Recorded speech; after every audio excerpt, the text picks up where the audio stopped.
Israel ত্রাণ ও খাদ্য সামগ্রী প্রবেশ বন্ধ করে দেওয়ায় ফিলিস্তিনের অবরুদ্ধ গাজা উপত্যকায় তীব্র মানবিক সংকট দেখা দিয়েছে।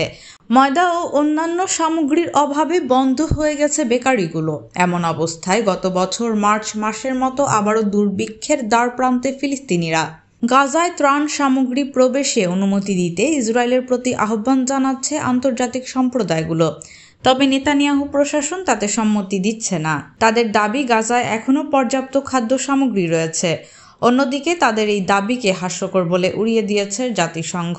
এমন পরিস্থিতির মধ্যে গাজা জুড়ে হামলা অব্যাহত রেখেছে ইসরায়েলি বাহিনী। এক টুকরো রুটি পাওয়ার আশায় দীর্ঘ অপেক্ষায় গাজার বাসিন্দারা। পেটে ক্ষুধা আর অসহায়ত্বের ছাপ চোখে মুখে স্পষ্ট।